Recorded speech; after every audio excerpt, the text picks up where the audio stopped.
So you messed up your A-levels and now your entire future has been turned upside down. I have been there. And I have told that story in glorious Technicolor across multiple platforms, including YouTube, where it's actually my most viewed YouTube video of all time. So I will link that story in the description below if you want to watch it. I'm actually going to reflect on that story slightly differently today because, believe it or not, it is 20 years to the day, there or thereabouts, that I picked up that envelope. And I now have some different thoughts around it than I have done previously. So I remember that day so clearly.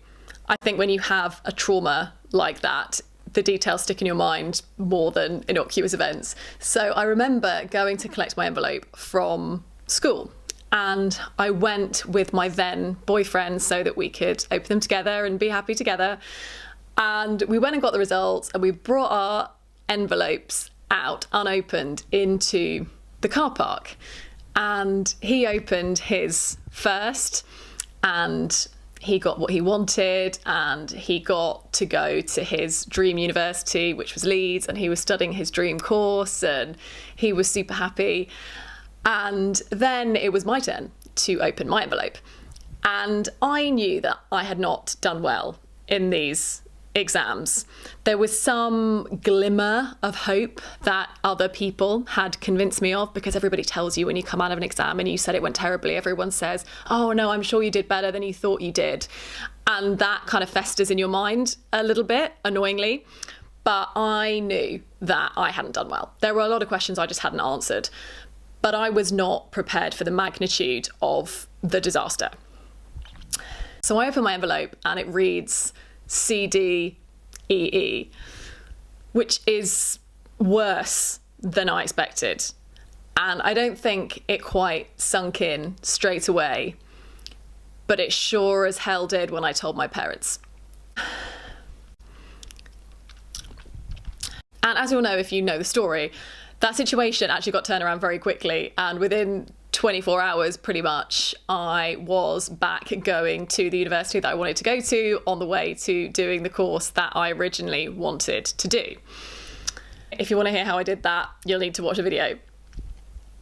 And this week I was at Mind Valley in Amsterdam, and I heard about something called the Hindsight Window, which is both a book and a video by an amazing guy called Eric Edmeades, and I will link the video also in the description below.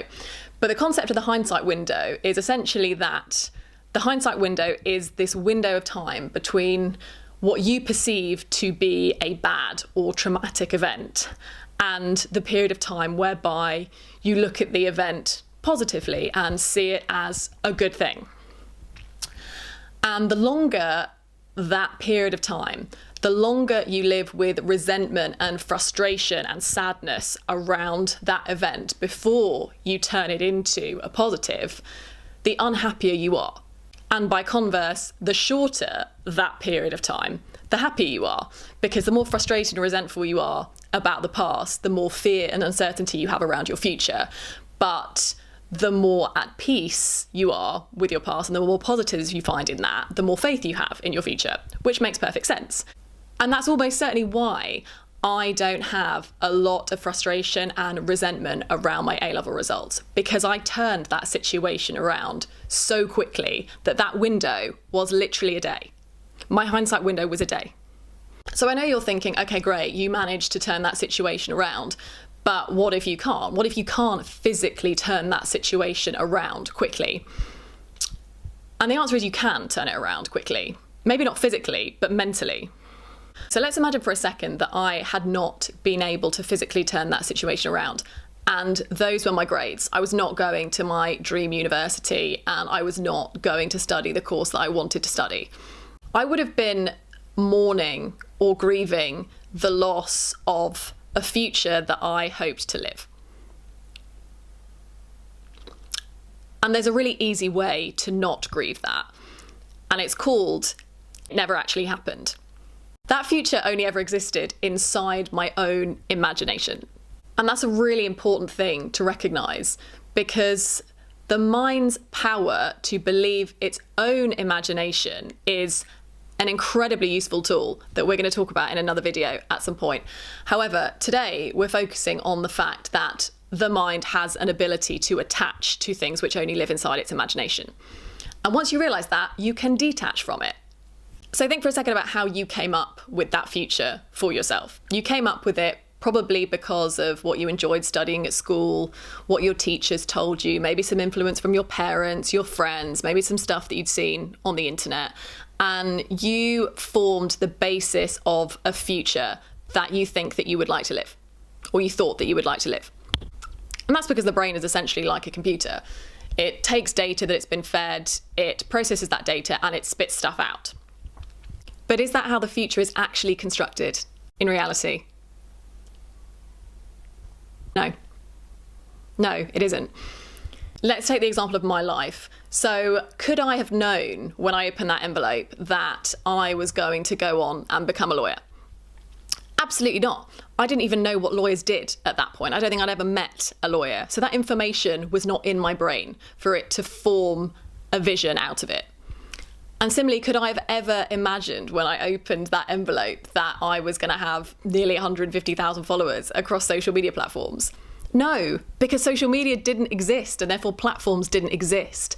And I therefore could not construct that future. So the point I'm making is that the mind is limited by what's gone before.